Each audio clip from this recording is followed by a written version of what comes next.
Good morning, all. Let the record show that the meeting is called to order at 10:07 a.m. I'm going to ask President Ward to do roll call. President? Okay. Yeah. Gladstone?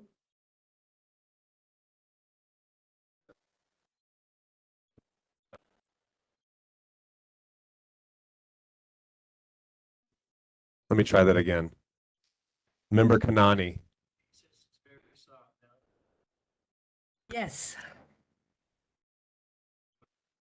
Yes. Member Kwan? Absent. Vice President Jones? Present. Member Manukian? Present. Member Pearman? Member Serrano? Here. Member Swice? We have 8 in attendance. And we meet quorum. Thank you very much. The chair recognizes that we do have a quorum. So as part of my president's remarks, I'd like to basically recognize Pamela Brief, who basically serves as the chair of the LATC, for her attendance today. And I also would like to acknowledge the fact that all motions by this body will be seconded and repeated for the record, and that votes on all motions will be taken by roll call. Please note that to the public that each public speaker will be limited to just 2 minutes. So that closer to the mic. And confirm that it's on? It's on. Okay. Okay, I'm soft-spoken, so I apologize. Thank you. The chair will open the floor for public comment.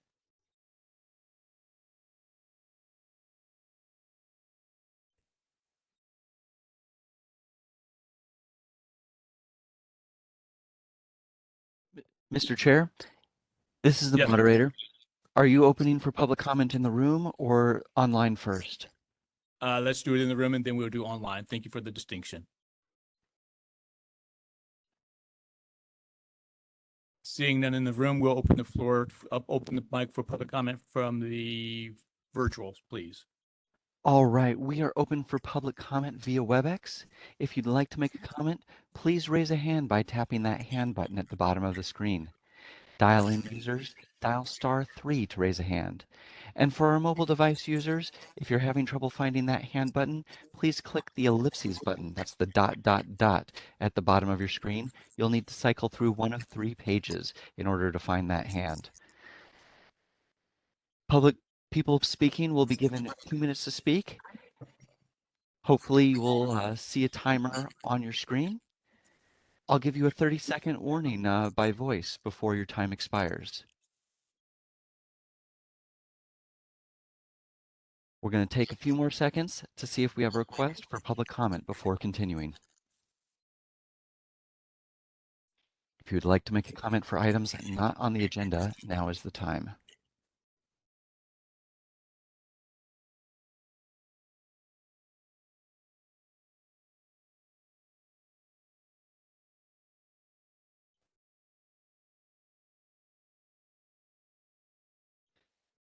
All right.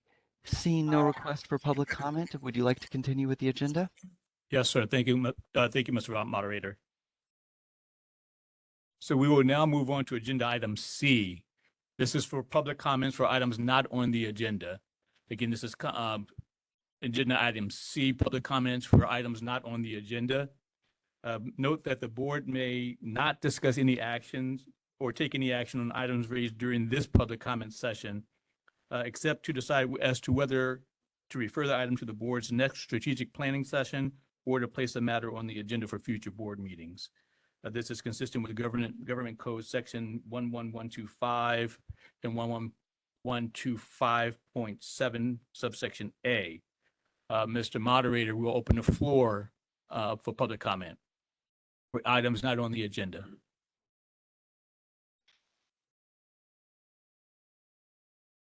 We are once again open for public comment for items not on the agenda. If you'd like to make a comment, please raise a hand by tapping that hand button at the bottom of the screen. Dial-in users, dial *3 to raise a hand, and we will call on people in the order we have requests. We're going to take a few seconds now to see if we have a request for public comment. And as a point of clarification, we will first address public comments virtually and then for those present in the meeting chamber.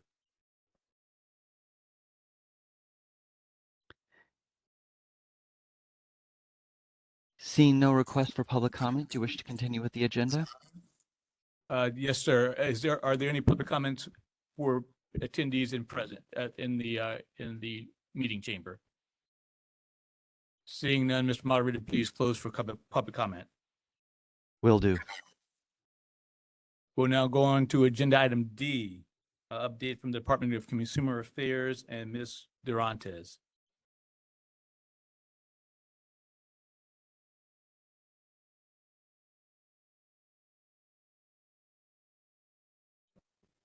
Morning. Are you able to hear me all right? Yeah? Okay, great. Right, well, hopefully I don't have as much of a long update as I usually do, so please bear with me. But if there are any questions or anything that needs to be repeated later, I'm happy to repeat as well.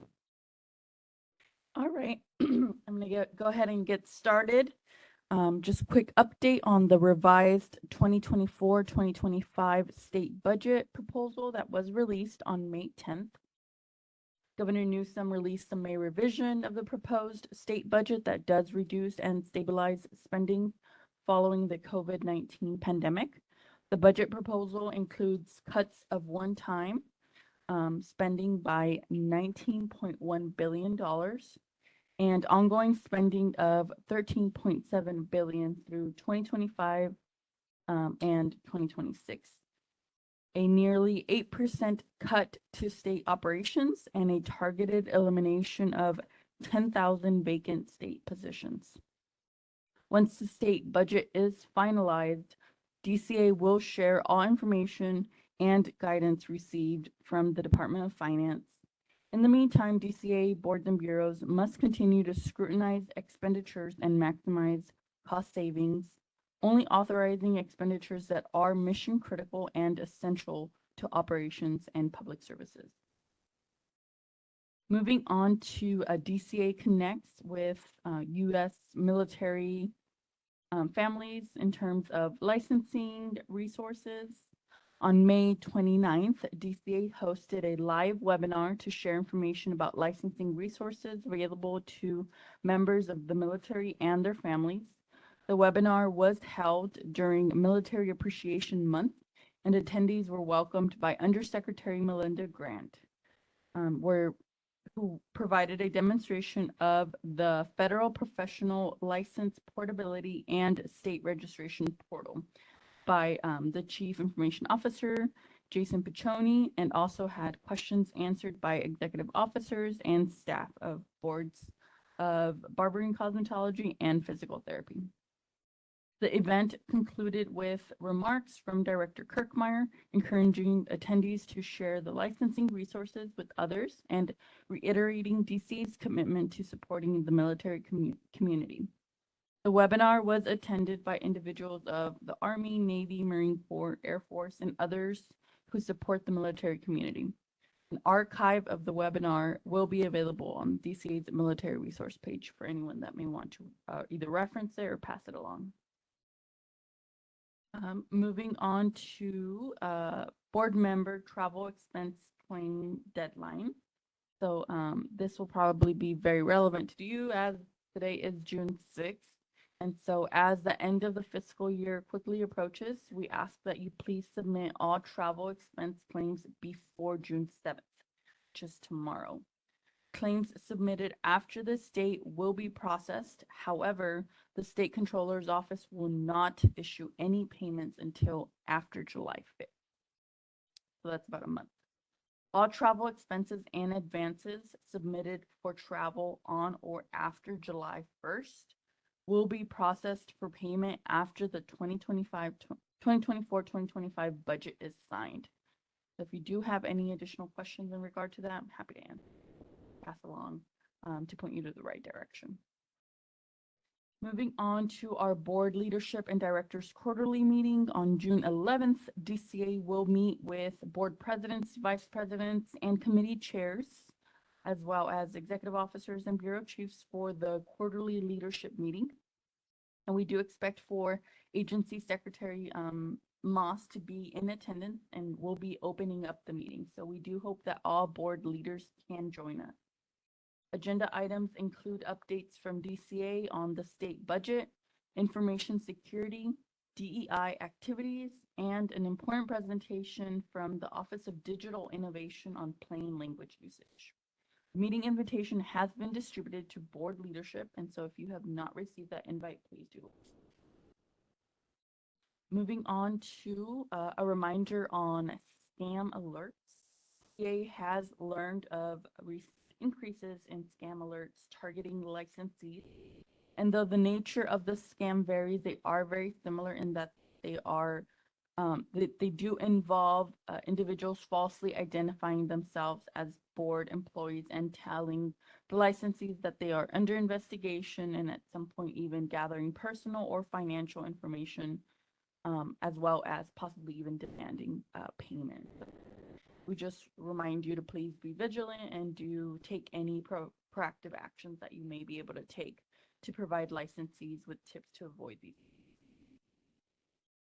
Moving on to the DEI update, the DCA's DEI steering committee will be meeting on July 26th. And so if you do have any ideas for that upcoming meeting or any questions, please feel free to reach out to either me or executive officer. And just a reminder as well, there are a lot of courses that are currently available on the LMS system that can be taken at your own pace. They are not required, but they are highly encouraged. So if you do want to take any of those courses and you need any assistance with logging into LMS, I'm happy to do that. And for any members that have been appointed or reappointed within the last year and have not completed your board member orientation training, we do have it coming up on June 18th. So if you would like to take it then, it will be held virtually. If you're not able to make it then, there will be another virtual session that is scheduled for October 22nd. That's all I have for you. To answer any questions or repeat any information.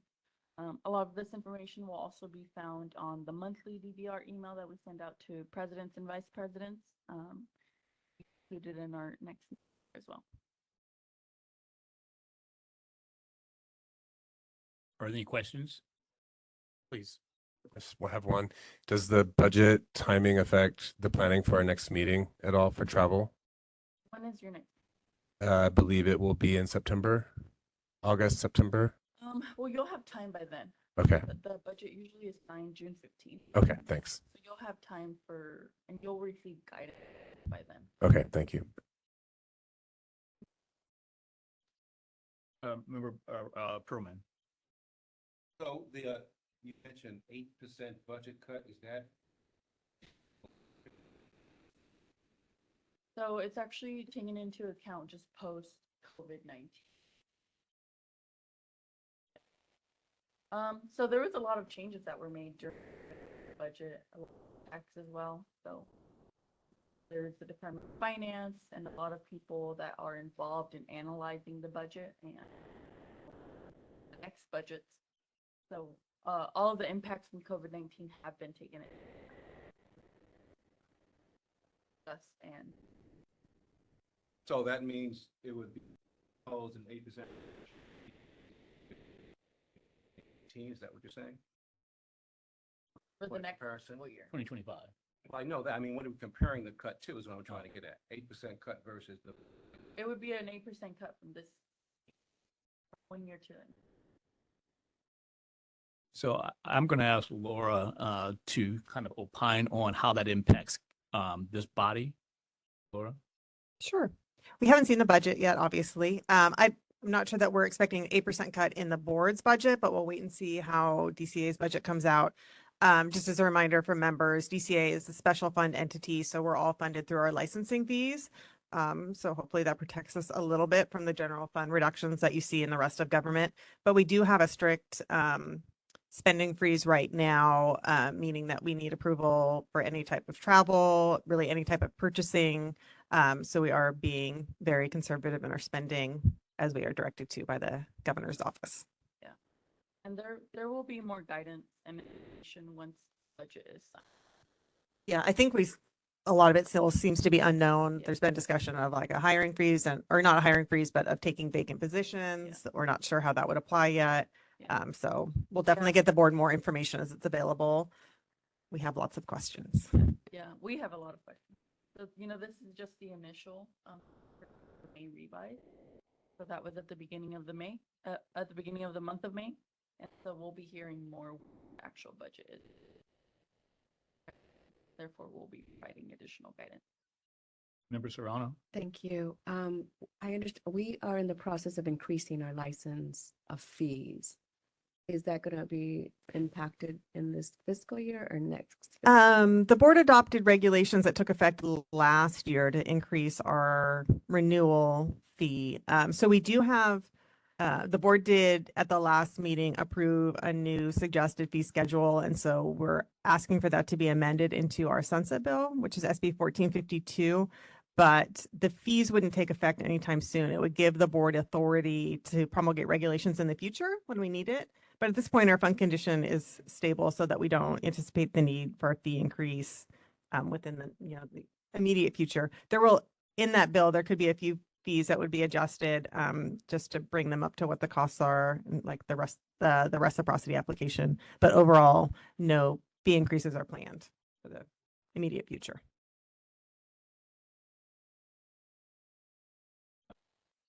Member Fan?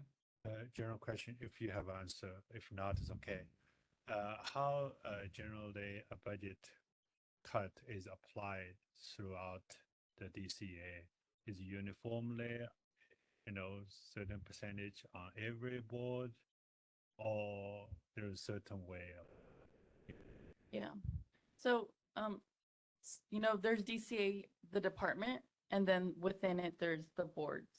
So kind of like two separate things.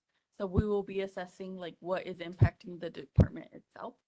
And then it'll be determined like how each individual board and bureau affected. There's a potential scenarios, for example, this particular board may not incur any cut, or we may cut more than 3%. It'll be determined once the budget is signed. Good to know. Like Laura said, we do have some unknowns right now.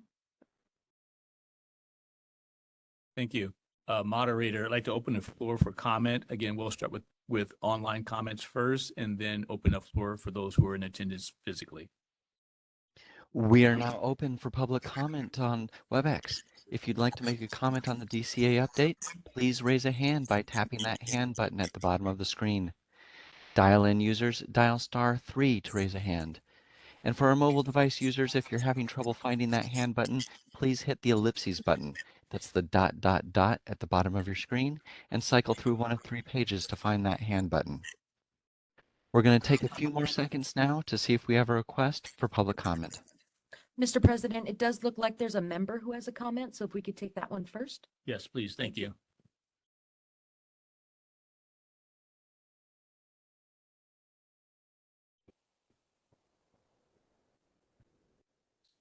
It's okay. If it's me, I'm just having trouble hearing everybody's voice except Laura. Laura's voice was very loud and clear, but everybody else's voice is very low to me. I would appreciate to have a better sound quality. Thank you. Thank you, Mitra. We will do better. Mr. Moderator, wait, Sonny. Please close public comment. Just a moment, Mr. Chair. We do have a request for public comment. My apologies. Please. Phil Armstrong of CCASLA, President. Bear with me just a moment. We're going to send you a request to unmute your microphone. You'll be given 2 minutes to speak, and I'll give you a 30-second warning before your time expires.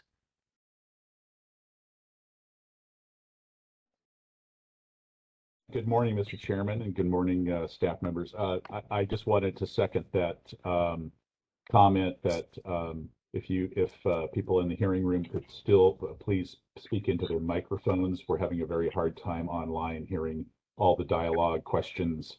Some people are speaking very clearly, some are really, really faint. So it is very hard to understand. That's all my comment. Thank you. All right, thank you. And as the moderator, I'm going to suggest that you get that microphone really close to your mouth, maybe even uncomfortably close to your mouth. Hopefully that is an acceptable volume for you guys in the room. And hopefully Alex can resolve it if not. With that, we have had all our public comments online. I think we're ready for public comment in the room.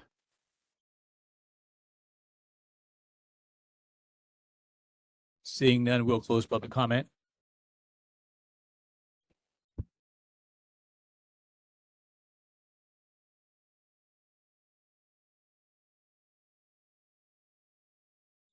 The speaker for agenda item E is not arrived, so we're going to basically table that comment and move it to the end of the agenda, assuming that we may have time. We may skip it altogether, so we're going to move on to agenda item F. And those are the minutes for our last board meeting of February 22nd. The chair will entertain a motion. I move to approve the minute. Serrano, second. Been moved by member Feng, second by member Serrano. I'd like to open the floor for public comment.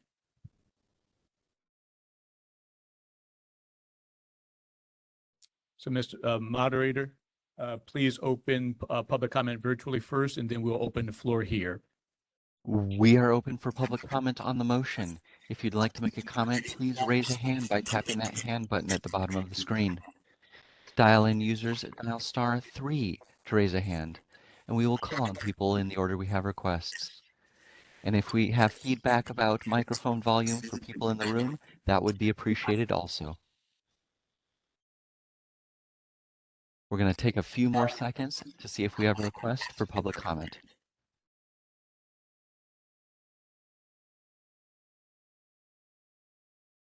Seeing no request for public comment, I think we're ready for public comment in the room. Are there any comments from the room? Seeing none, moderator, please close the session for public comment, or the agenda item for public comment.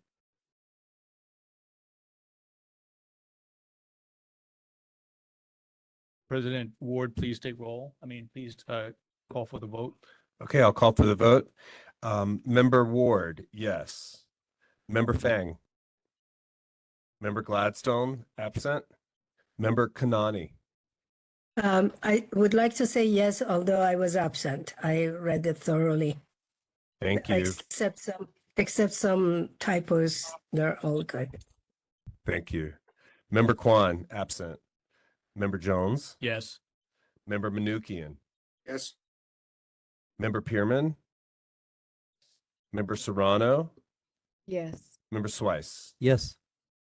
That's 8-4, 2 absent. Motion carries. Thank you. We will now move on to regulations, agenda item L, and ask for Mr. Rhoda to present. Thank you very much. The first item is L1, which is revisions to section 109. This was previously submitted and approved by the board, but during the final review of the regulation, there were some additional concerns raised, and to address those concerns, we are going to have to do a 15-day notice. Some of that was the spelling out the program that NCARB administers. So we have to spell out AXP instead of using a generic term such as the NCARB administered internship program. So we had to make that change. And then we're also addressing the Skill Bridge program for the military personnel who go through that program. So this was passed in last year, and it goes into effect July 1st. We should by addressing it now in section 10 or in CCR 109, this should allow us to meet that July 1st or very close to July 1st implementation date for the skill book program. Additionally, we have to specify the documents that are being repealed from 109. So you have to be aware of those documents that are being repealed, not the programs themselves, just the documents that are referring to out-of-date programs. Do you have any questions for this? No questions from the panel. If at the appropriate time, when members are ready, I can suggest a motion, which would be to approve the modified regulatory text and proposed responses, direct staff to take all steps necessary to complete the rulemaking process, including preparing modified text for an additional 15-day comment period, which includes amendments discussed at this meeting. If after the 15-day public comment period, the board does not receive any comments providing objections or adverse recommendations specifically directed at the proposed action or to the procedures followed by the board in proposing or adopting the action, the board authorizes the executive officer to make any non-substantive changes to the proposed regulations in the rulemaking file and adopt the proposed regulations as described in the modified text notice for CCR Title 16, Section 109. Thank you, Laura. The chair will now open the floor for public comment. Again, starting with virtual attendees first. Mr. Moderator, please open the floor. We are open for public comment on agenda item L. If you'd like to make a comment, please raise a hand by tapping that hand button at the bottom of the screen.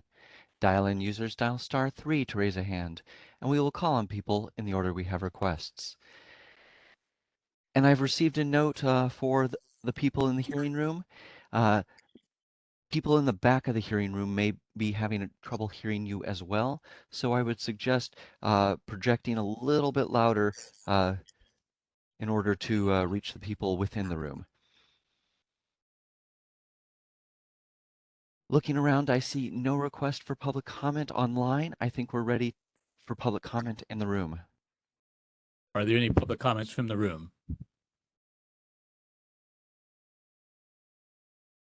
Seeing none, the chair will entertain a motion to accept this suggested motion. Nelsa Serrano, I'd like to make a motion to adopt Laura's suggested language. Robert Perrin will second that. Been Would moved. like to second it. It's been moved and properly second. President Ward, please take roll. Member Ward, yes. Member Fang? Member Gladstone, absent. Member Kanani? Yes. Member Kwan, absent. Member Jones? Yes.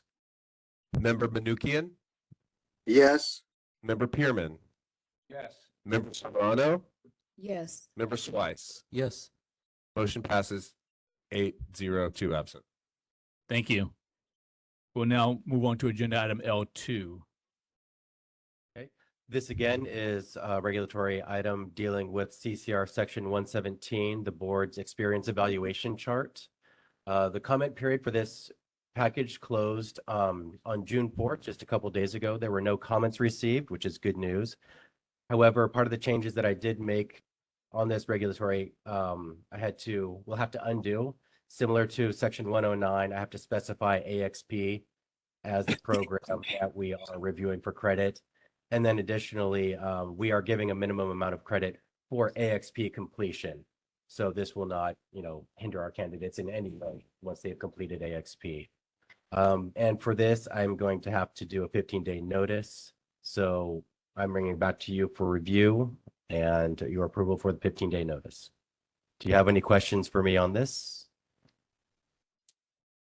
Member Ben. Yeah, I can't believe in our history, we've never put AXP in the reg before. Is this the first time it's come up or they've changed their views or what's happened? Previously, it was the intern development program and it was spelled out. What I tried to do was make it a generic term. So an NCARB administered internship program So we wouldn't have to spell out any name changes should they happen in the future. However, we do have to specify the name of the program. So I'm having to revert it back to the Architectural Experience Program.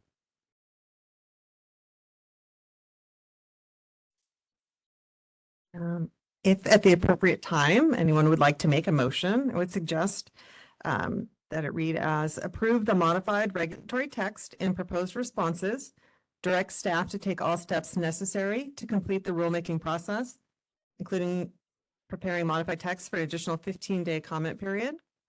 If after the 15-day public comment period, the board does not receive any comments providing objections or adverse recommendation specifically directed at the proposed action or the procedures followed by the board in proposing or adopting the action, then the board authorizes the executive officer to make any non-substantive changes to the proposed regulations in the rulemaking file and adopt the proposed regulations as described in the modified text notice for CCR Title 16, Section 117. Thank you, Laura. Mr. Moderator, please open the floor virtually for public comment. We are once again open for public comment on agenda item L. If you'd like to make a comment, please raise a hand by tapping that hand button at the bottom of the screen. Dial-in users dial *3 to raise a hand. And as a reminder to our mobile device users, you may need to hit the ellipses button. That's the ... in order to find that hand button. We're going to take just a few more seconds to see if we have a request for public comment. I just want to make sure procedure-wise, are we okay without the motion? No comments first? Okay. Seeing no request for public comment, I think we're ready for public comment in the room. The chair will open the floor for public comment from the room.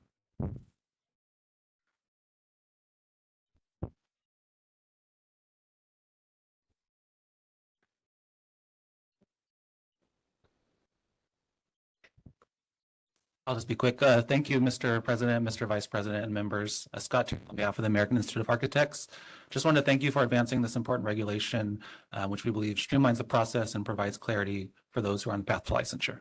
Thank you. Thank you. Could you repeat the last things you said again about the timing of that experience? Did you say something about that? For AXP, Yeah, we're putting back in the minimum amount of credit that AXP grants to be 3 years. okay.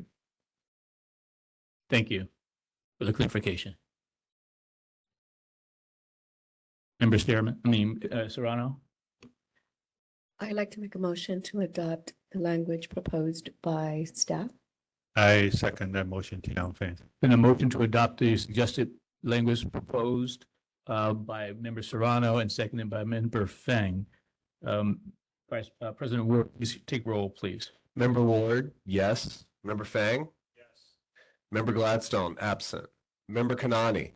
Yes. Member Kwan, absent. Member Jones? Yes. Member Manukian? Yes. Member Pearman? Member Serrano? Member Slice? Yes. Motion passes 8 to no dissent. Thank you very much. We will now move on to agenda item L3. Mr. Rhoda. Okay, this is the last regulatory item and deals with the board's disciplinary guidelines. What we are proposing is a second modified text. During final review, again, working with the regulatory council, it was discovered that we were not using the appropriate guidelines as the basis of our review. It did not incorporate the original text from the 2000 disciplinary guidelines that were what are in regulation. So I work very closely with our board council going through line by line to ensure that we are moving forward now with the complete regulatory approved language and now comparing it against the changes that we would like to make to disciplinary guidelines. Attached are the changes, and then highlighted is a secondary attachment that shows each area that was changed. Many of these are just minor changes to numbering, but occasionally there were words that were left out or things that were added that did not need to be added and then removed. Do you have any questions for for this disciplinary guidelines? Any comments from the panel? I'm going to ask Laura to read the recommended suggested motion, please. Thank you. Approve the modified regulatory text and proposed responses. Direct staff to take all steps necessary to complete the rulemaking process, including preparing modified text for an additional 15-day comment period. If after the 15-day public comment period, the board does not receive any comments providing objections or adverse recommendations specifically directed at the proposed action, or to the procedures followed by the board in proposing or adopting the action, then the board authorizes the executive officer to make any non-substantive changes to the proposed regulations in the rulemaking file and adopt the proposed regulations as described in the modified text notice for CCR Title 16, Section 154. Thank you. Mr. Rood, I guess I had one question. There are several attachments in the document that were line by line stricken as Yes. opposed to the entire document being removed. Is there a replacement document? No, we are eliminating the, what I believe is the probation report was Yes. being eliminated. And that had been previously discussed at an earlier board meeting. Got it. Okay, thank you. Member Serrano. I'd like to make a motion to adopt staff's recommendation on the language. I will second. I'm sorry. We won't vote on it, yeah. It's been moved by Member Serrano and properly seconded by Member Perlman. We will now open the floor virtually for public comment. We are now open for public comment on L3. If you'd like to make a comment, please raise a hand by tapping that hand button at the bottom of the screen.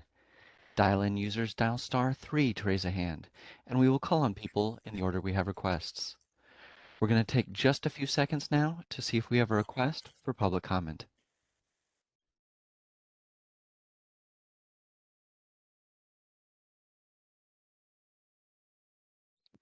Seeing no request online, I think we're ready for public comment in the room. The chair will now open the floor physically for those who are in attendance in the chamber for public comment. Seeing none, Mr. Moderator, please close the floor for public comment. President Ward, please call roll. Member Ward, yes. Member Fang, Yes. Member Gladstone, absent. Member Kanani, that was a yes. Yes, it was a yes. Thank you. Member Kwan, absent. Member Jones, Yes.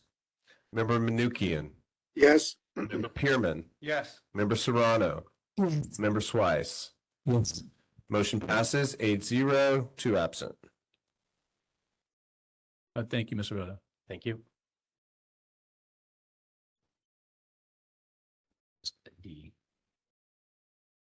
So we will now try to revisit item E.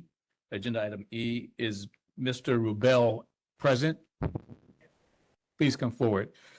So this is a presentation and discussion on the responsible control of generative design, design tools.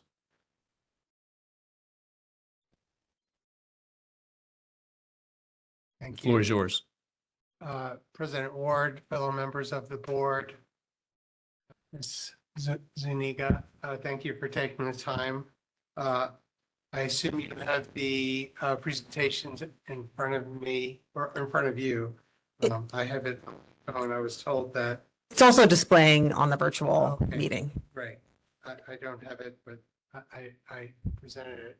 So just a bit of background. I am a licensed architect in California. And about 14 years ago, I left what I would call traditional practice to enter the world of startups. And a lot of the discussion in the community is how do we responsibly use technology to practice architecture? And the presentation today is not to give you an answer. I don't have the answer, but hopefully is to ask you some questions. So I'm going to skip over the agenda and maybe by a show of hands and doesn't need to be recorded in the minutes, but how many of you think that an AI can pass the ARE? Okay, well, fortunately for all of us, the answer is none. And the reason that is that currently the ARE uses a graphical analysis requirement, and a lot of the artificial intelligent, let's call it algorithms, cannot read graphics very well. But they can do a lot of other things, which is kind of what I wanted to talk to you about. And maybe sometime in the future, artificial intelligence might be able to pass it, but fortunately we're not here today. So the next slide talks about large language models, and that is what a lot of people are using artificial intelligence is. And if you look at the next slide, it shows an image of Midjourney. Midjourney is a type of software that I put in, show me what a modern urban hospital would look like. And that's what it came up. No judgment, not saying that it's aesthetically beautiful or pitiful. That is what large language models can do.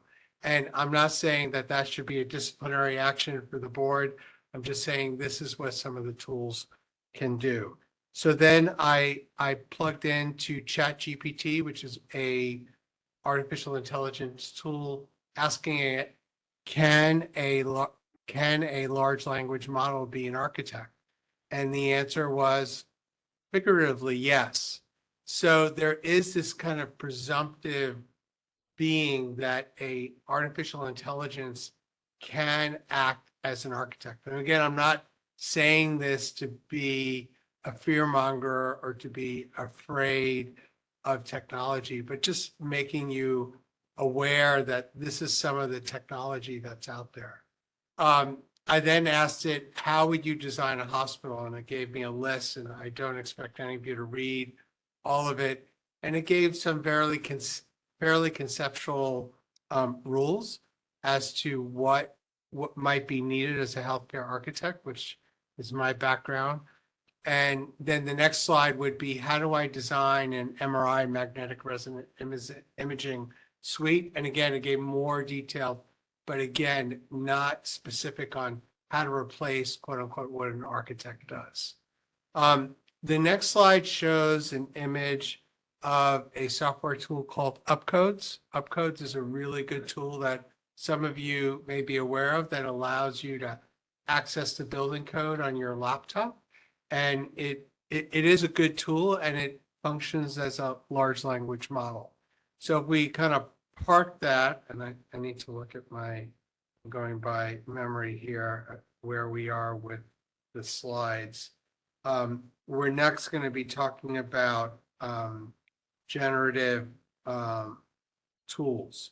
So generative tools is essentially a program that helps designers design in a way that's prescribed and or constrained. And it's something that the architect or the rule maker provides. And one such tool is a tool called Dynamo.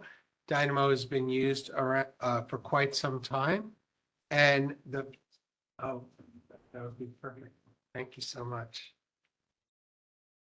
And it's a tool that allows the users to quickly, graphically interact. The moderator will advance it. Oh, got it. Just so you'll see where he is. Yeah, so I'm not looking at my phone. I appreciate that. So if you can go to the next slide, please. So Dynamo is a visual graphical tool that many architectural firms use. And it allows the user to quickly generate designs in ways that are compliant with them. Next slide. The creator of Dynamo, his name is Ian Kao. He's not an architect, but was trained as an engineer. Started a company called Hypar. Hypar, again, is using generative design tools that allow practitioners to automate some of the graphical tasks. Next slide. Foresight is the company that I've started, and that's a space programming tool for architects. So we don't quote unquote design anything, but we quickly help design teams figure out what healthcare spaces they need based on functional requirements. Next slide. So you may have heard this term, with great power comes great responsibility. And I think that's, again, the question where I think the architects board needs to weigh in. Again, I don't have an answer, but these tools are giving practitioners really kind of superpowers to design. Next slide. Again, another proverb, trust but verify. I think, next slide. I think where practitioners don't always trust, but they assume trust and they don't always verify.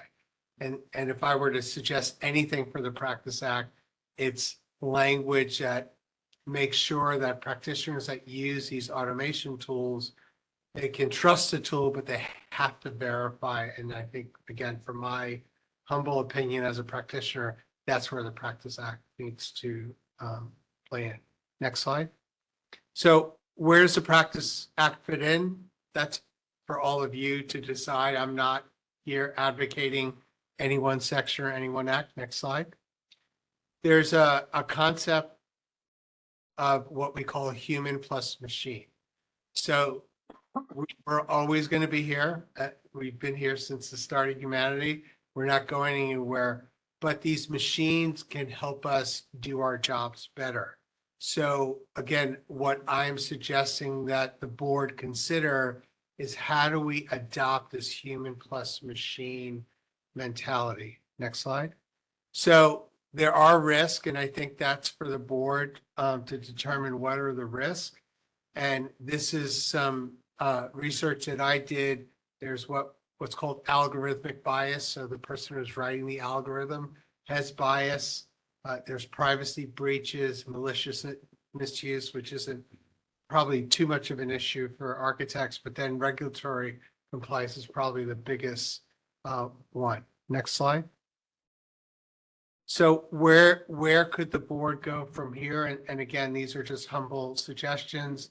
An ethical AI framework that maybe the board could start soliciting from practitioners, integration of explainable AI, development of AI for social good, and then a focus on privacy and data security.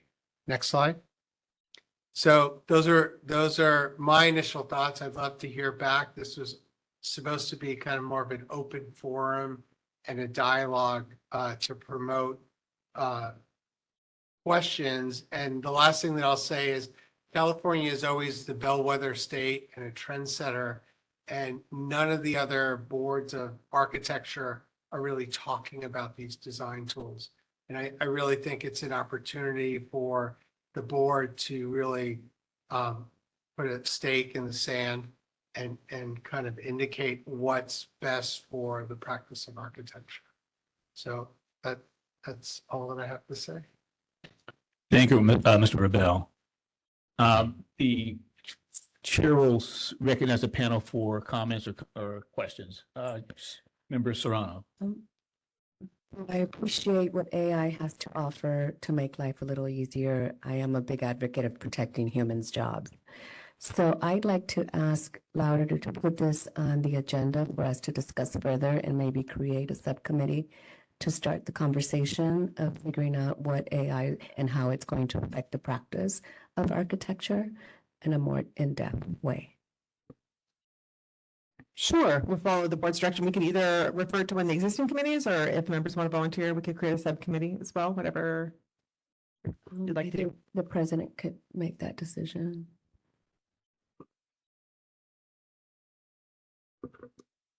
Member Perlman. Thank you, sir. I think it's a timely discussion.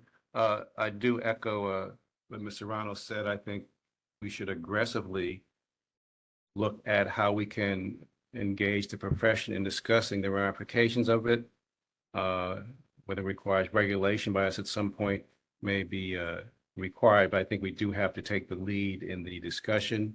This was discussed at the NCARB Regional Summit, great presentation about how AI can affect the practice. And a number of things came to mind from that.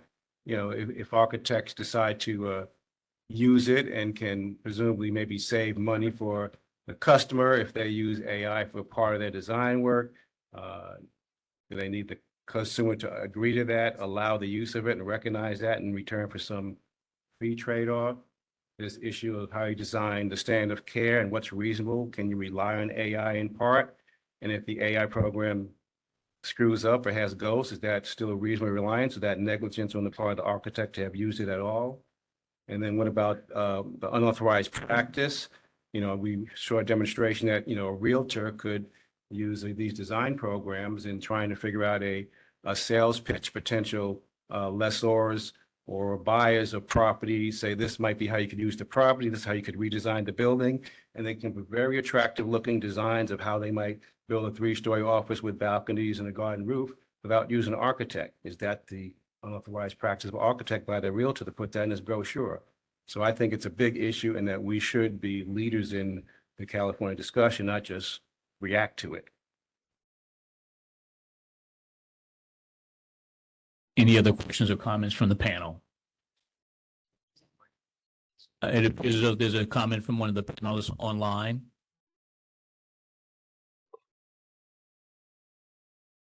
Hello, yes, Pamela Brief from LATC. Can you hear me okay? Yes, go ahead, please. Okay, thank you. Yeah, I think as the board has stated, it's very important to approach this subject. And obviously, it's been a discussion within ASLA and as the practice, but in looking at it as the chair of LATC, I also see this importance that's been brought to our attention on how we look at the Practice Act. So I might suggest, I don't know if this is possible, but if there is a subcommittee formed, if it would be possible for an LATC member to be a part of that, or one or two. I don't know if that has ever been done before and could be done, but we could certainly, I'm going to talk about this a little bit tomorrow, I think in our LATC meeting. And if it isn't possible, then I guess we could do our own subcommittee, but it seems that it might, you know, we have similar concerns, I'm sure. So just a thought. I don't know how that works. So throwing it out there. Yeah, I think that as we engage this subject matter, there are tons of stakeholders. And the ideal scenario is that we're engaging as many as possible. And I think to Pamela's point is that LATC in its relationship with CAB would certainly be a part of the constituency. So I agree, Pamela. Great, Any thank other you. comment? Yes, please. Member Kanani? Yes, I would like to emphasize on this issue. It's very timely and in fact, very urgent. I had the latest experience with this issue, just working on the cover of my book. And it was very, very, in a way, frustrating the way that it ended up because of the confusion that exists right now amongst the different stakeholders, that there's so much legal action that is taking place these days that the publisher ended up rejecting the design that was done through AI, which to me was a very honest and sincere approach with no copyright issue related to the design that came out. I would like to see what is board deciding upon this issue, because it's very soon we are going to encounter, as I'm seeing, legal action taking place with different constituencies. Definitely, we are going to encounter some of these that are coming to us. So it's very timely and urgent to my point of view. And I can share my experience, what happened. Thank you, President Ward. Thanks, Member Kanani. This is Member Ward, and first of all, I want to thank our presenter, Mr. Rubel, for, is it Mr. Rubel? Rubel. Rubel, but Oh, okay. I didn't get it right either way. My name, but- I apologize. Thank you so much. That was quick and a lot of information packed into a small amount of time, and I think definitely what we needed to get this conversation going. So I really appreciate that. What I'd like to suggest from the board, if it's okay, I'd like to delegate this conversation to two of our committees. We have two committees that I think this fits within the professional qualifications and also our regulatory and enforcement committees. And I think we have to do a much deeper dive, and we need much more information, and we need longer, more informative sessions like you've just presented. And so if you'd be open to coming back to present the more substantial, longer presentation to the smaller subcommittee, and so that we can put a better understanding together for the board through these subcommittees, and then we can eventually bring it back as quickly as possible to the board to possibly take some kind of action. I think maybe the simplest, sort of most playing offense on this, would be to go right into our definition of responsible control. That seems like the easiest and quickest place to go, just for me, like to sort of get out in front of this, and then we can definitely. I think you're right, Member Pearman. We have to decide, like, first of all, what authority do we have to regulate those spheres, and if we have that, and if we can, I think it's super important, because I think this could run amok and get out of control really quickly. So if it's okay with the rest of the board, I think I'd like to recommend that be how we address this, but I'm certainly open to other suggestions. Okay, let's go to Member Fang. Yeah, I want to voice the support of the direction that given by President Wood and our committee of professional qualification has working on similar issue for a very long time, long history. It's a perfect opportunity and a challenge for that committee to take the lead. But I want to suggest, if the current committee member does not include a member from landscape technical committee. Yeah, President Wood will absolutely. consider that. Thanks for the reminder, because I did mean to direct a comment to President Brief of the LATC that we should absolutely have landscape architects on at least one of those committees, if not both. And the membership of those committees does comprise both board members, the California Architects Board members, and public members. So there's no reason why we couldn't add, and those are at the discretion of board leadership. So there's absolutely no reason we can't add landscape architects to the conversation of both of those committees. Seeing no. Member Kanani, is your hand still up from before, or is that a new comment or question? I'm sorry, it's from before. Sorry. Thank you very much. Seeing no further comments from the panel, moderator, please open the floor for public comment. We are open for public comment on agenda item E as in echo. If you'd like to make a comment, please raise a hand by tapping that hand button. Dial in users dial *3 to raise a hand. And for our mobile device users, you may need to hit the ellipses button. That's the ... in order to find your hand. First, we're going to hear from Stephanie Landergren. Hold on just a moment. We're going to send you a request to unmute your microphone. You'll be given 2 minutes to speak with a 30-second warning. I believe I am unmuted. I am Stephanie Landrigan, a licensed landscape architect, and I run the UCLA Extension Landscape Architecture Program, where we are also interested in how the regulation of AI will be affecting both architects and landscape architects and the public, safety, health, and welfare. So I really appreciate you all taking this on. It is urgent. It is happening right now. And I commend the presenter on a very thorough presentation. What I think is interesting is it even it even goes to concept. Are we misleading people when we use generative AI in conceptual designs that almost are identical to what the reality is? And should we have disclosures? So I appreciate this. I look forward to how it proceeds, and thank you all for taking this on.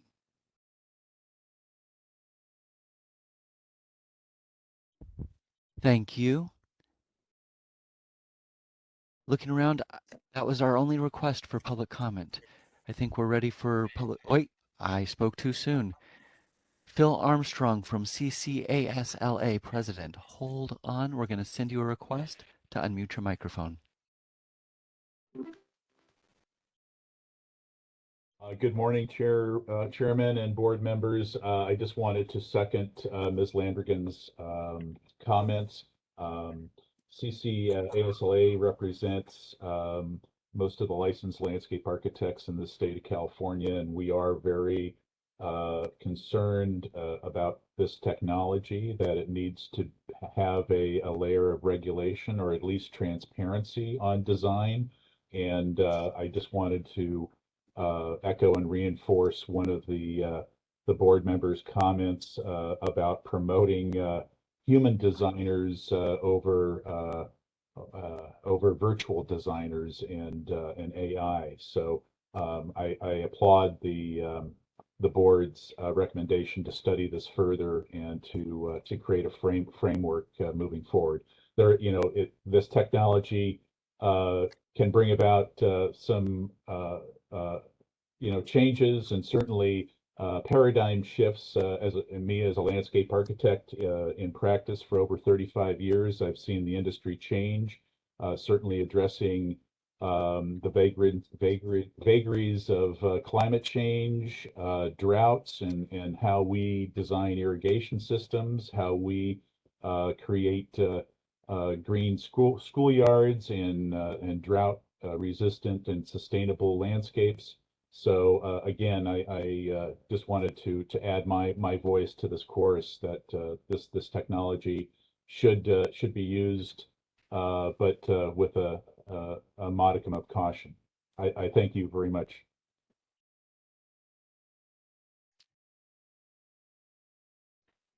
Thank you.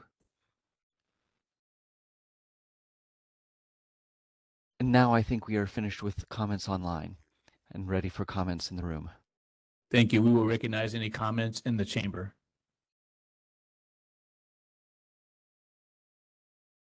Seeing none, we'll close the floor for public comment. I would say that one of the things I was just saying to President Ward is that we have been looking at this amongst the industry for quite some time. And I think the broader question is that as regulators, are we tasked with regulating the practitioners or the tools that they use?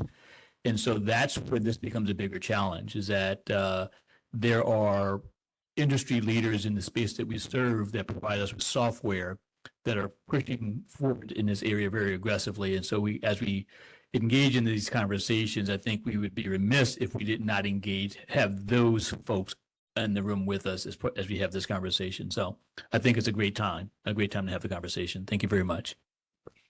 I will leave that to the executive officer and the president to determine if those were substantive enough comments that we are required to open that back up for public comment. No. Okay.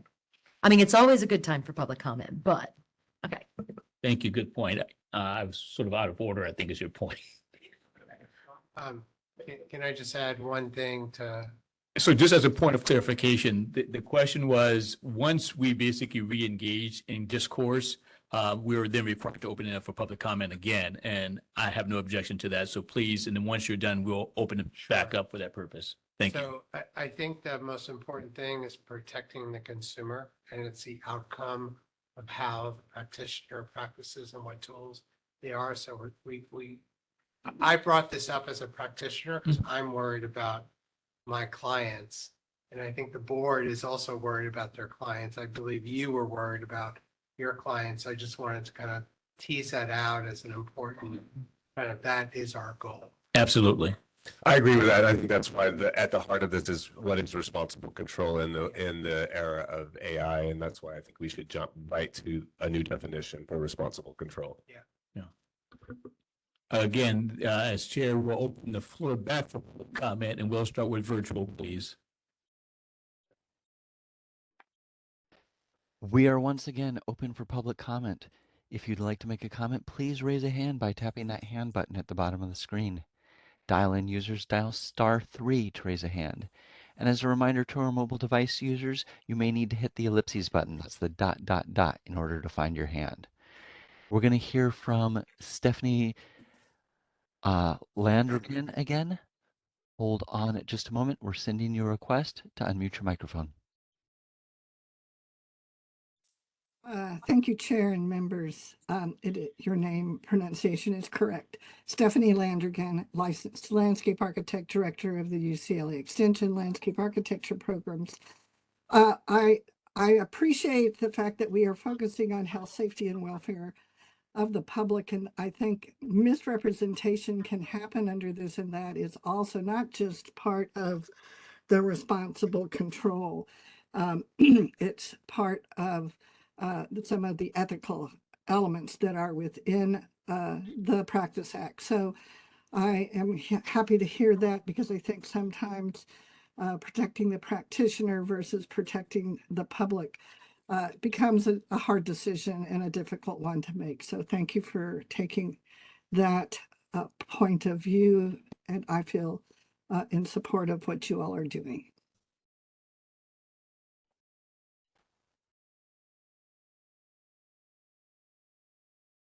Thank you. And that was our last request for public comment. I think we're ready to hear from the floor. Again, the chair will recognize public comment in the chambers. Seeing none, we'll close public comment. In reviewing this, no action is required of us at this point. The executive leadership, the board with the executive leadership will put together a committee to look at this and present it at our next board meeting. Is that appropriate? Thank you very much for your time, Mr. Pearl. Thank you. Thank you. Sorry, I went to the wrong building. So it's now 11:15. We're right on schedule. We will proceed with agenda item G. And that's a presentation on the National Council for Architectural Registration Board by Laura and Sunny. Do you want me to start, Sunny? I yield to our executive officer on this presentation. Thank you. I'll just briefly go through the NCARB updates. First, if there are any updates on committee meetings, NCARB just made their committee appointments for the next fiscal year. So if members want to let me know if they're serving on any committees, that way we can just keep track of it. We'll report it, include that in our sunset report. I'm going to serve on the examination committee again next year.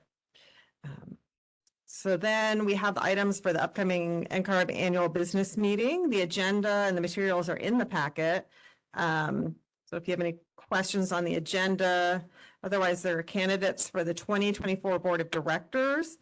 Just as a reminder for members, California has one vote as a jurisdiction at the meeting. So we can discuss these items today, but then typically the board has just provided the voting member the ability to make the determination as to how to vote at the time of the meeting. So does anyone have any questions on the Board of Director candidates? We have the typical Board of Directors, and then this is the first year where NCARB will have the two new public at-large positions that are open. There are, I think, 12 candidates for the two positions. It'll be the top two vote getters. And NCARB has had webinars with these candidates. Do members have any questions about these or about the new positions? No questions. Laura, you want, can I offer some additional information this time? Yeah. So appear to be none of the official officers' position is contested at this time, but they can always be nominated on the floor. And our current director from Region 6 is interested in continue to serve, so he's on the candidates list.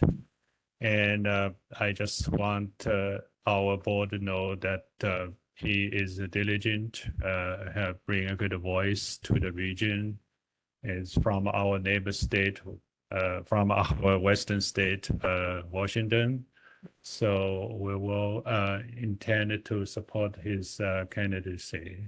And then our own member, Sylvia Kwong, will automatically continue to serve another year of secretary without a need for election.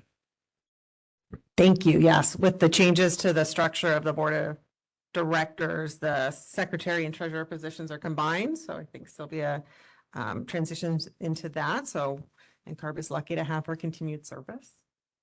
Any other questions or comments on these items? Okay, and then there are the resolutions. The resolutions are in the packet. I don't know if members have any questions. Several of them I would consider to be more technical in nature, where they are sunsetting policies that are no longer necessary. But then we have two more substantive items. Give me a second. There is a resolution on governance and restructuring the board of restructuring the regions of NCARB. NCARB is currently split into 6 regions. There is a resolution that would change it to 5 regions.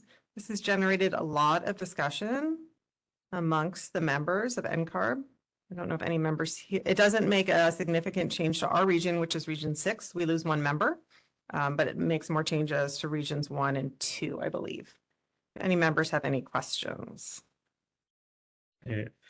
Again, Laura, if I could offer additional information, yeah. And just, this is resolution 2024-07. Sorry for that. Yes, so regional realignment, the impact to our region is that we will lose 2 members.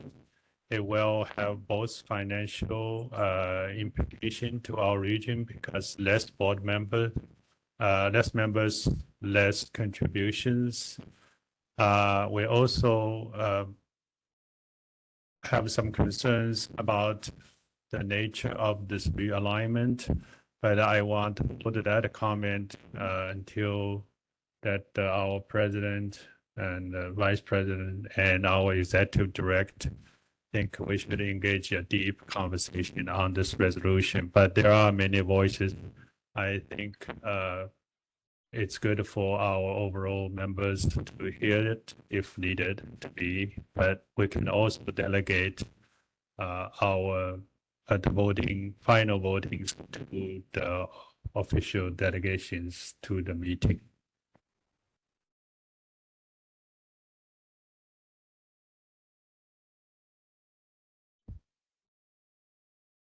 Okay.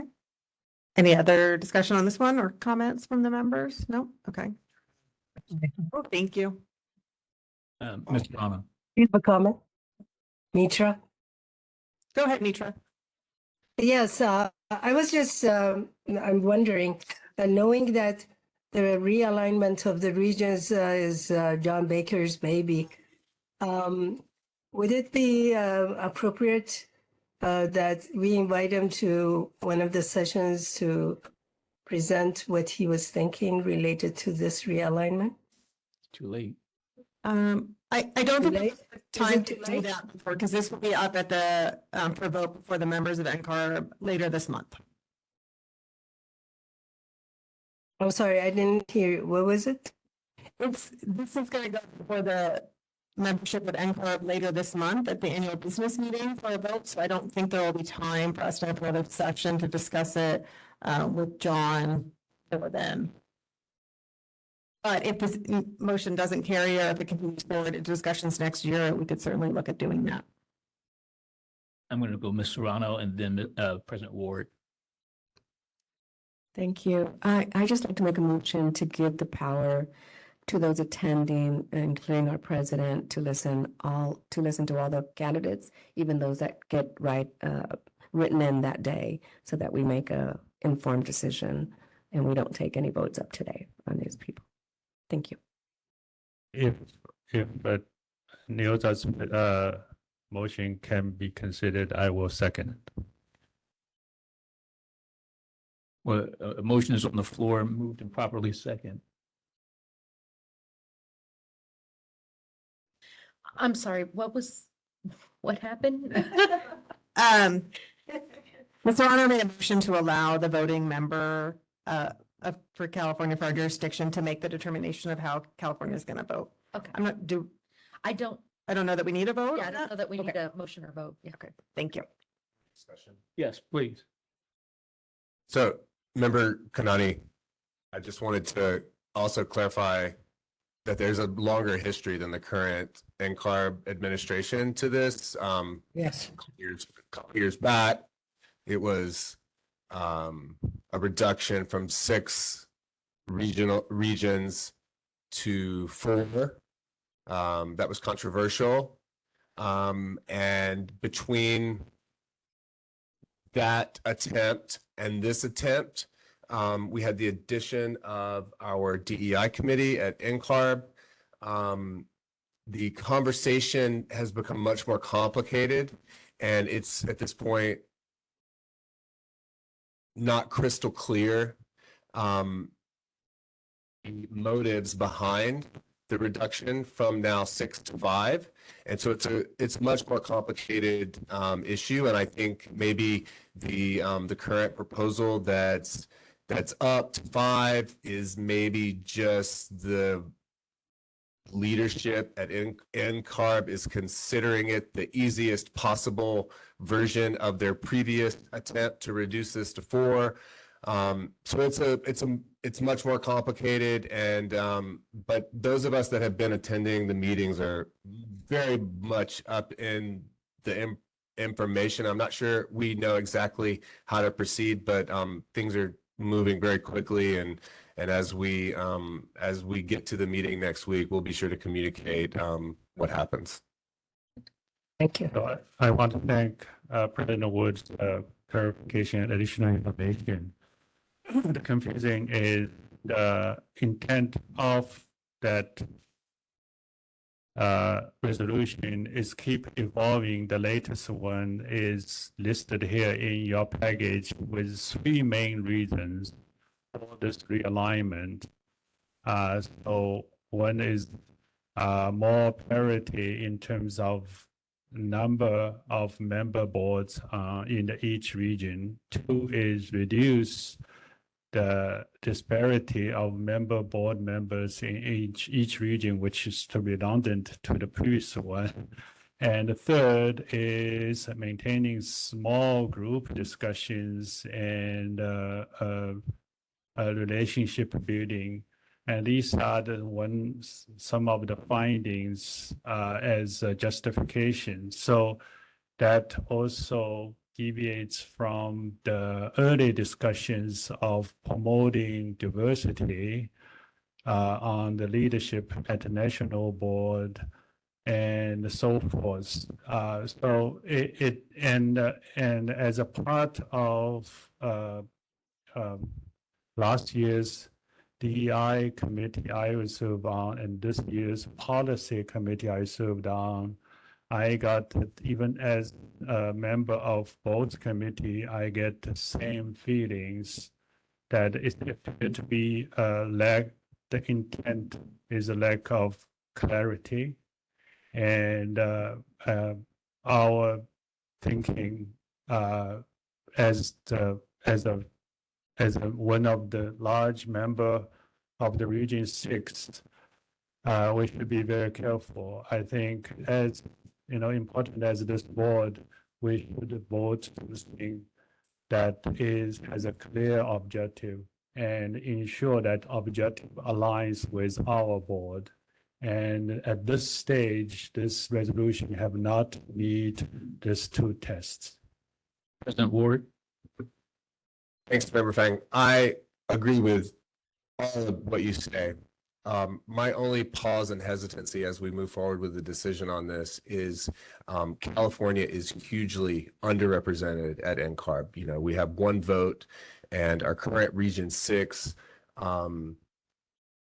is larger, 2nd largest region in the country, and So the only hesitation and pause that I have is that the reduction of 2 member states, although it does decrease our budget, I think we spend too much money anyways. But because it reduces 2 member states, it increases our voice and our power within our region.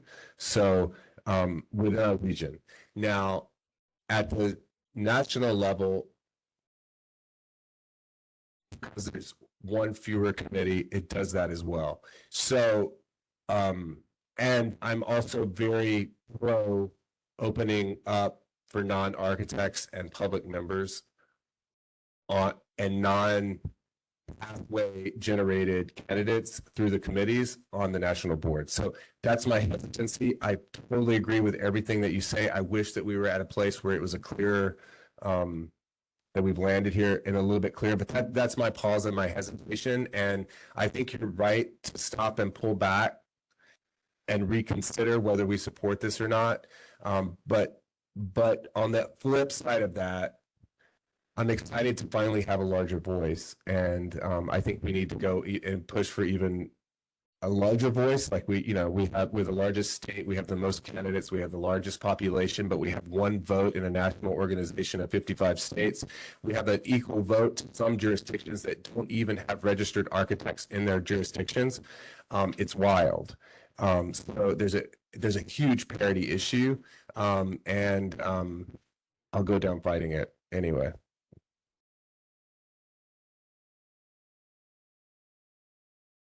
Thank you. Go ahead, Laura, please. Any more discussion on this resolution? I was just going to highlight one more if we're, Sure.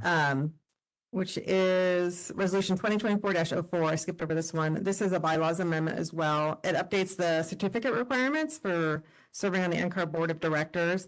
And I noticed Mr. Perriman is on the credentials committee that is putting this forward. So if I understand it correctly, this will require the officer positions of the board that if they're architects, they'll have to hold the NCARB certificate, which is a change from the current policy, I believe. I don't know if there's any discussion or. Member Fang. Thank you, Laura, for clearing this previous resolution.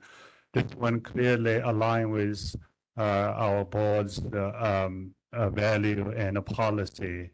What that resolution does is allow for a member from the board, from the region, to advance to as a member of a regional director to serve on national board, and without being an NCARB certificate. That is opens the door to the board like California. We have 5 members, not even architects. And we have many board members do not have NCARB certificates. So that is such alignment with what we believe. So I will urge the delegation to vote on yes. Coming back on President's word of concern for the previous resolution 7 regarding realignment. Yes, if our region's member reduced by 2 members, our relative voice in the region increased. That's true. But overall regional representation on the national leadership is reduced by 1. So our voice then relatively reduced as a member of the region at the national board at the same time. So how is the watch? We are not certain, but the concern of reducing a regional representation increase at large new board member. That new board member at the national level has a very different requirement, has a far less rigor of that board members' experience in regulatory world, which is this board. So they can from other committees, other resource. So it may not bring strong regulatory consumer protection voice as if we have a member that is really from the board like us. So there is another wash off that our, relative voice increase at the regional level? I completely agree with everything. The one thing that I think we should open the conversation up to is the belief that more strenuous requirements for inside architects that have been part of the system are better for better for consumers. I think it's questionable that members of the profession can properly and completely regulate themselves safely without members of the public.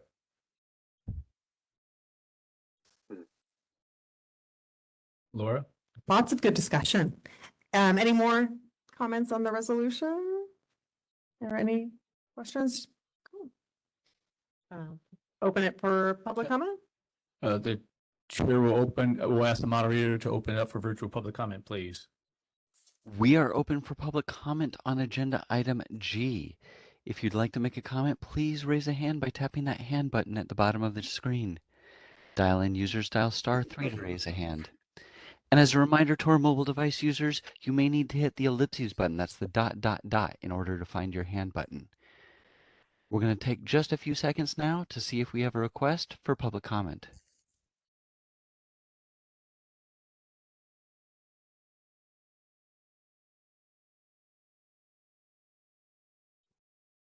Seeing no request for public comment, I think we're ready to open to the floor. The chair will recognize any public comments in the chamber. Seeing none, we will close public comment.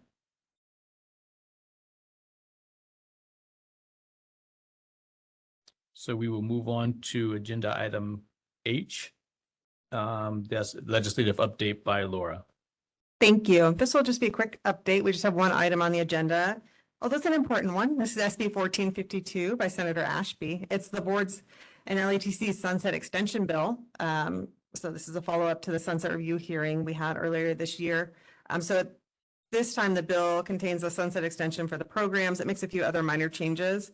We've had some discussion with committee staff and have the expectation there will be some of the additional changes the board requested in its sunset review report that will be implemented into SB 1452.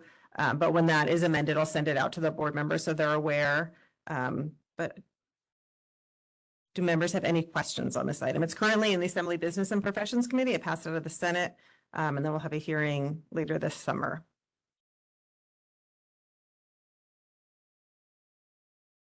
Any comment from the panel? Comments or questions? Moderator, please open the floor for public comment virtually, please. We are open for public comment on agenda item H, as in hotel. If you'd like to make a comment, please raise a hand by tapping that hand button at the bottom of the screen. Dial in users, dial *3 to raise a hand, and we will call on people in the order we have requests. We're going to take a few seconds now to see if we have a request for public comment.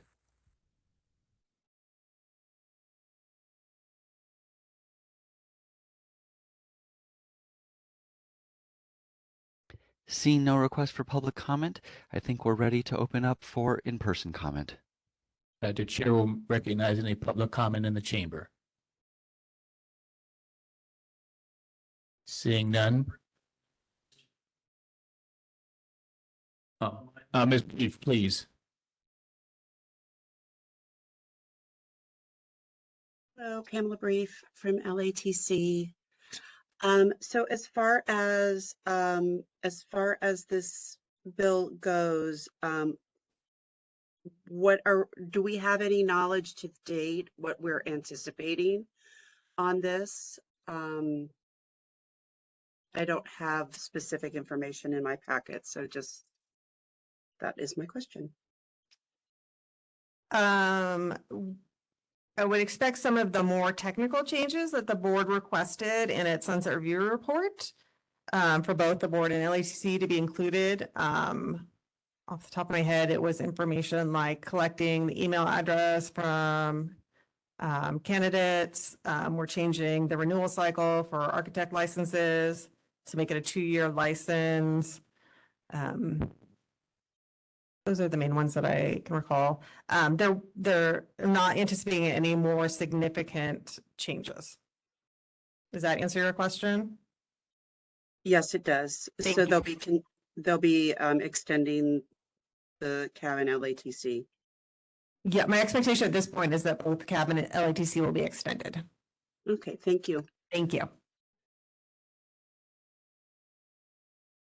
Thank you.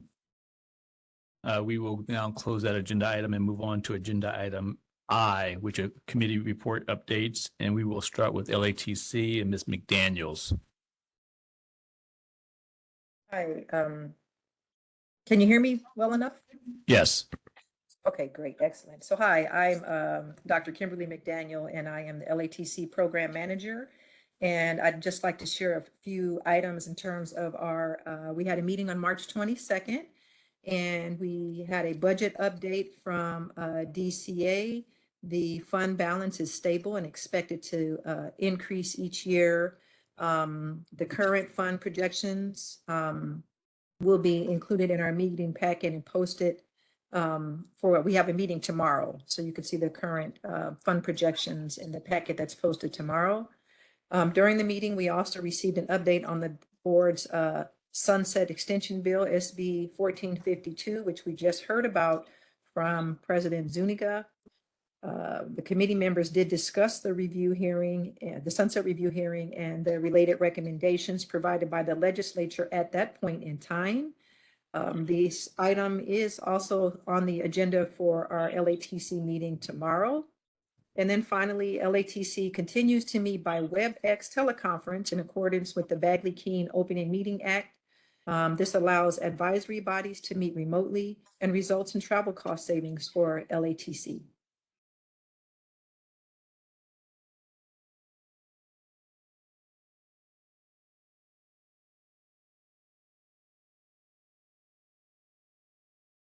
Thanks, Kim. Anything else? Nothing else. Thank you. The chair will entertain any comments from the panel.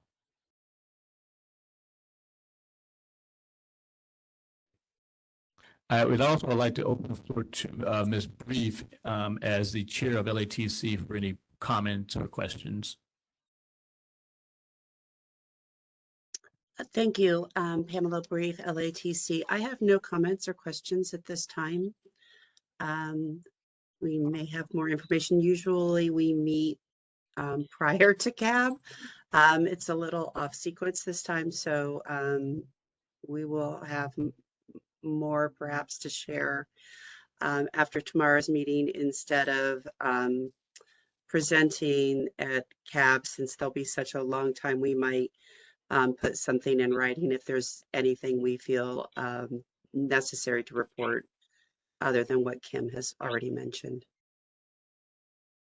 Thank you very much. Mr. Moderator, please open the floor virtually for public comment.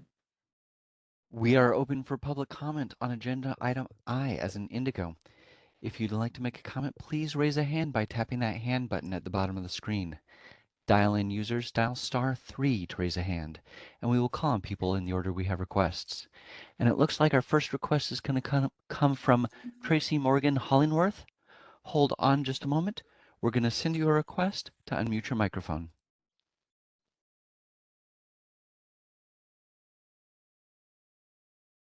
This is Tracy Morgan Hollingworth. I'm the Executive Director of the California Council of ASLA. When Laura mentioned a comment about changes through the Sunset Review, Laura, could you confirm what you meant by a 2-year renewal? In other words, the fees are going up significantly. And what I was wondering is, how are they going to allocate those renewals? Right now, the CPA, and it's every 2 years for his licensure. But with like realtors, some of our landscape architects, it's been, I believe it's been a 4-year, cycle. So tell us how that might work. So the change that the board proposed in its sunset report, and this is specific to architects and not landscape architects, it's not a change to it's not making the renewal cycle any longer. It would actually make it the same for architects and landscape architects. Currently, when an architect receives their license, it's not necessarily for a full 2-year period for that first cycle because the renewal is tied to their birth month. So they may receive a prorated license for the first issuance. So we're proposing changing that so it is just a 2-year license upon the issuance rather than tying it to the birth month, which is Great, how thank you. the architect works. Wonderful. Thanks so much. Yep.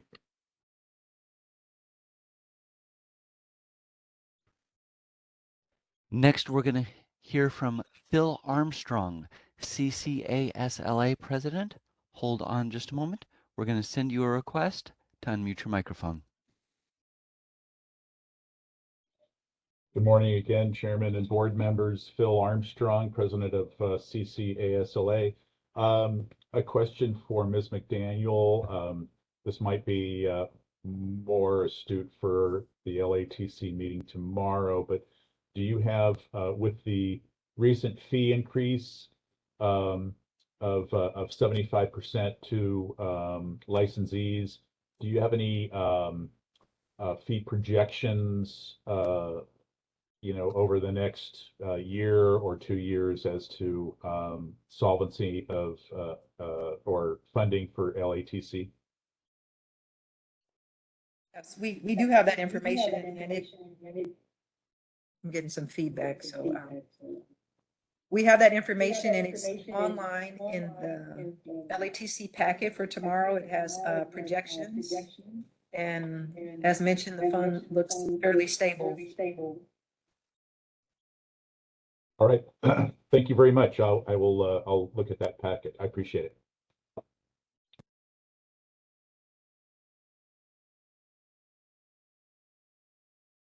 That was our last request online. The chair will recognize any public comment in the chamber. Seeing none, we'll close public comment, please. We'll now move on to agenda item J, and that is the discussion and possible action for legislation with regards to creating a registered commercial interior design designation. Laura, please. Sorry, thank you. Okay, this item is in your packet. The only item in the packet for this is just draft language on creating a registration for commercial interior designers. I placed this on the agenda and included it in the packet only because this has been something that has been discussed this year at the legislature, and it has been discussed in the context of the board's sunset review. There, as the board might recall, there has been a proposal to provide this license through an association. And so I put it on the agenda so board members are aware. At this point, I'm not aware that it will be included in the board sunset. So I'm not asking the board to take a position at this time, but to have it here if there are any questions. And it was also in case there was any additional status update. But we may have a few people here that want to comment on it, and that would be fine. I don't know if members have any questions at this time. The chair will recognize it. Or any comments or questions from the panel? Seeing none, moderator, please open the virtual meeting space for comment. We are open for public comment on agenda item J. If you'd like to make a comment, please raise a hand by tapping that hand button at the bottom of the screen. Dial-in users dial *3 to raise a hand, and we will call on people in the order we have requests.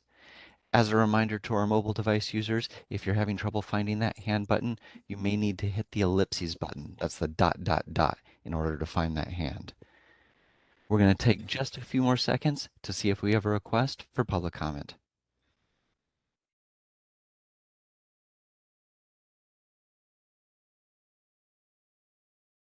Seeing no request online, I think we're ready to hear from people in Sacramento.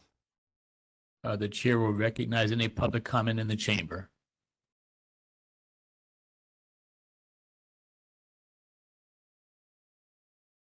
Please.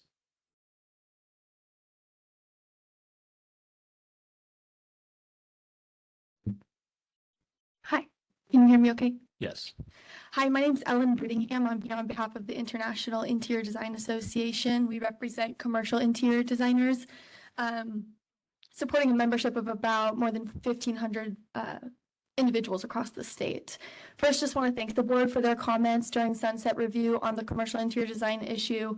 We support the recommendation for a study on this, study on it further. We think any additional information that could be provided to policymakers would better inform this discussion. So we thank you very much and look forward to continuing to work with you all.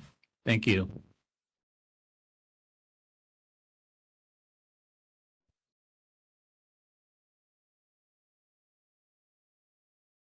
Morning, board members. Doug McCauley, representing the California Council for Interior Design Certification. Pleased to be with you this morning.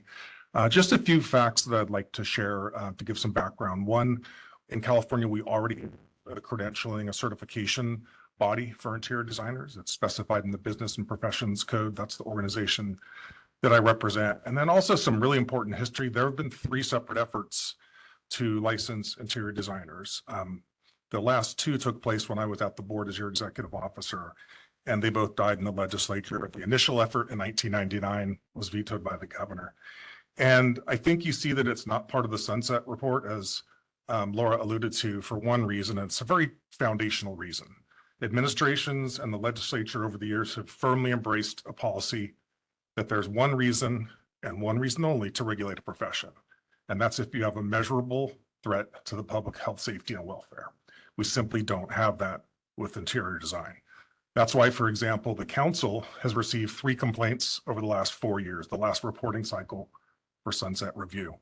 Additionally, Nevada, one of only 2 states that has a practice act, our neighbor, has revoked exactly 0 licenses over the last 10 plus years. Again, because there's no threat to the public health, safety, and welfare. Each of those 3 versions that I mentioned were opposed by the board. And I know the board is big on adhering to its precedent and its history. And I would urge you to consider opposing this effort as it goes forward as well. Happy to answer any questions. Any questions or comments from the panel? Thank you, Mr. McCauley. Ben.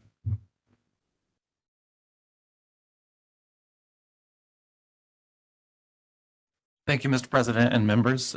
Just a few quick high-level comments that we have on the proposal from AIA California. First, we hope that any measure that moves forward in the future has full collaboration from everybody in the industry who's affected. We would like to see that moving forward. Second, we have concerns over any proposal that would create a separate title of commercial interior designer, as we fear that this could cause confusion to consumers, as there's no clear definition for what constitutes commercial. And we also have concerns over any proposal that would split the industry into 2 separate titles and 2 separate oversight bodies. I would note that the professions of architecture, engineering, and landscape design don't have any such division or hierarchy. And then we also note that clarifications regarding permitting privileges would need to meet the base requirements unique to California and outlined in both the building code and statute, including the appropriate professional, legal, ethical, educational, and examination standards. Thank you. Thank you.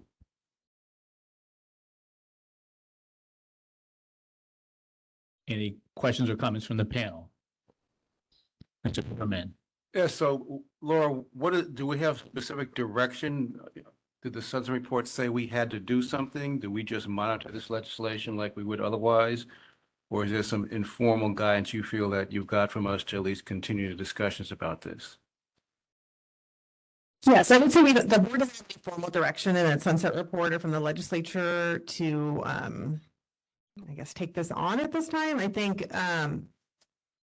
informally we can continue discussions. I've had discussions with the association and, provided technical comments on language they've proposed. And I've talked to legislative committee staff to provide that kind of same technical feedback as to, if the legislature chooses to go forward with something, we certainly want to make it workable.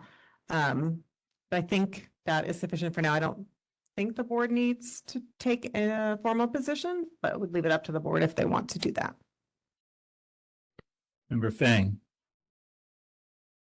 Oh, okay. I was to the top of my phone. That's okay. Yeah, we have the board has been listening for this for quite a while, and I think that keep us informed And I think board should continue to do that and to hear here. But the board, I just want to let you know, we also work at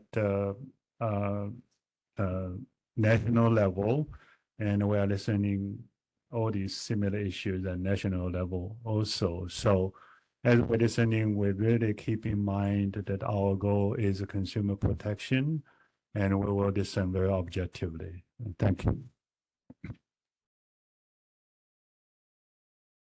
Moderator, please open the virtual chamber for public comment. We are once again open for public comment. If you'd like to make a comment, please raise a hand by tapping that hand button at the bottom of the screen. Dial-in users dial *3 to raise a hand, and we will call on people in the order we have requests. We're going to take a few seconds now to see if we have a request for public comment.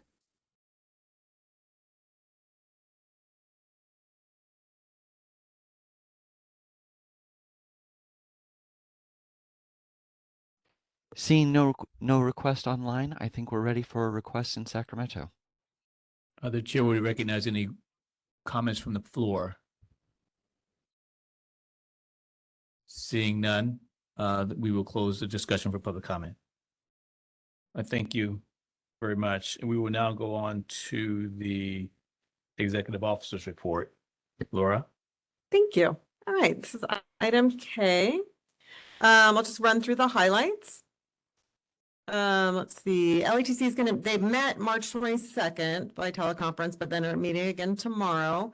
So we'll have an additional update at the next board meeting. Just to note on the budget, we didn't have a budget update at this meeting, but we can put one on the next agenda if the board is interested. We increased our initial license renewal fees last year from $300 to $400, and LATC increased their initial license renewal fees in January of this year from $400 to $700. We're continuing to work on business modernization. It certainly has its ups and downs and challenges, but I just want to thank the board and LATC staff for all the work they're putting into it. It'll end up providing better services for both our licensees, applicants, and then for consumers. And just to note, we've had a few staff transitions, but one to note in particular for our board members who follow us on social media. Lori in our office is the one who had been doing our social media posts, and she accepted a promotion with another department, which is fantastic for her. As great for us, but we will hopefully be able to continue with our posts and try to be as creative as she was. Licensing did a continuing education webinar in March regarding audits for architects that I think was well received. And LATC staff presented some online presentations to landscape architecture students at UC Berkeley in April and Cal Poly Pomona in April as well regarding the examination licensure process. There's an update in here on the regulatory proposals, but since we had regulations on the agenda, I'm just gonna skip over that item and then go on to the licensing and examination statistics. You can see the CSE performance for the most recent period. Overall, it's a 74% pass rate. Obviously continues to be higher for first-time test takers versus repeat, but overall very good. Underneath that, we have the ARE broken down by division for California candidates. But then following that, we have a comparison between California and national. And you can see actually, while we are still at a lower pass rate for most divisions, we aren't for project management, and it's also not, the delta is not as great. So that has been a change from prior reporting. Then you can also see after that landscape architect data for their CSE. And then moving on from there, we have enforcement. The most common violations continue to remain consistent. The biggest change is depending on the renewal cycle as to whether we have a lot of CE violations or not. And then landscape architect data follows. And then finally, a listing of our citations enforcement actions. Are there any questions from members? Mr. Perman. In the biz mod program, you said there were ups and downs. What are the downs? Oh, well, I don't know how much time we have. It's the DCA staff working on it has been fantastic. I would just say, technology continues to be a challenge probably for the state of California, and just in making what seems like it should be easy, maybe from a layman's perspective of like putting your renewal application online or your complaint form. We're in a cohort with other programs. We all do things a little bit differently. So trying to come up with like that one version that works for everyone that people can accept, and just sort of translating that into a program that's going to allow people to fill it out online, submit it online. Are they going to submit it anonymously? Is there going to be an automated follow-up? So just kind of those functions and little bugs that'll come up where like at times after it's been up and running, the system changed the fee it's accepting, and then it double charged a few people. So then we did refunds. So just a few little hiccups, but staff's been fantastic about staying on top of it. So it's not delaying the further implementation of other steps, just each step is a little more complicated? Yeah, that's fair to say. Yeah, we'll still have the main services we plan to offer will still continue. Yeah, it's just been a little bit slower to get them out.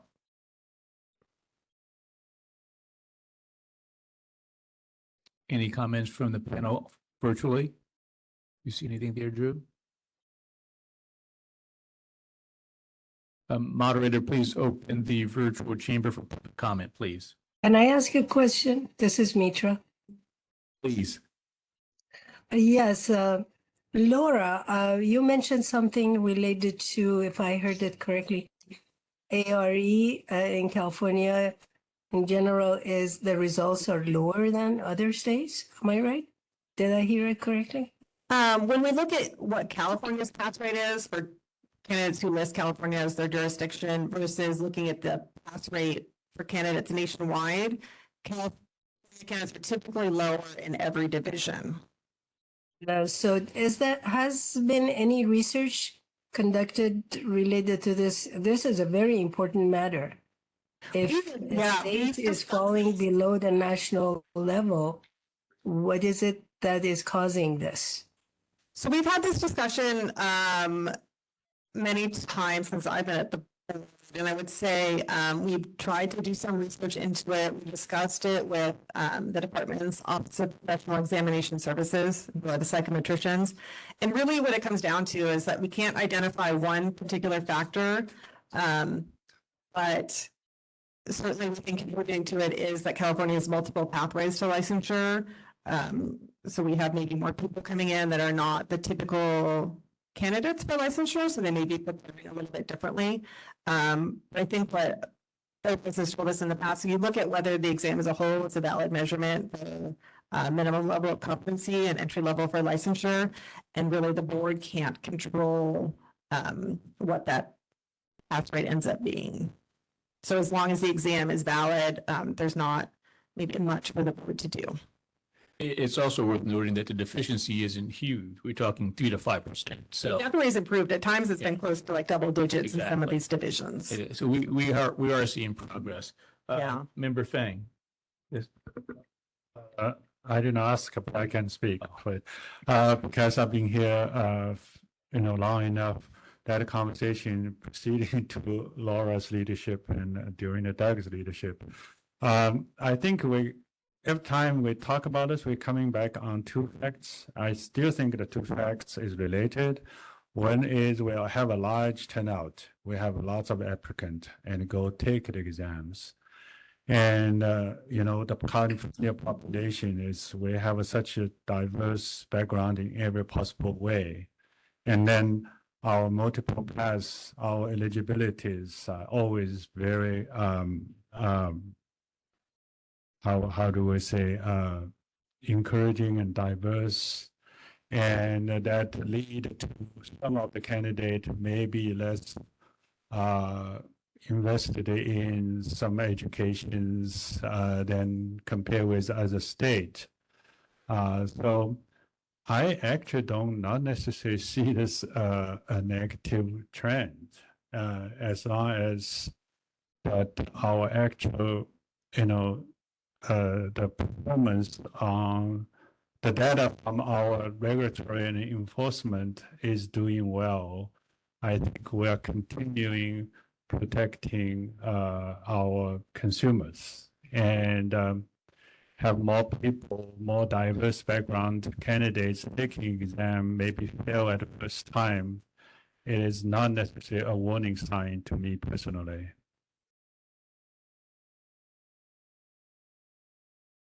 Thank you. Moderator, please open the virtual chamber for public comment. We are open for public comment on agenda item K. If you'd like to make a comment, please raise a hand by tapping that hand button at the bottom of the screen. Dial-in users dial *3 to raise a hand, and we will call on people in the order we have requests. We're going to take a few seconds now to see if we have a request for public comment.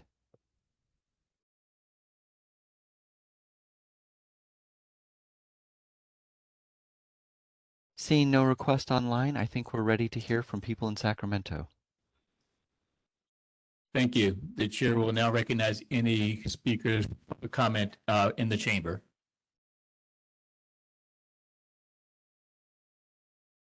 Seeing none, we will close the discussion on close this agenda item for public comment. Thank you very much. We will now move on to agenda item N, which is a closed session. Lunch break.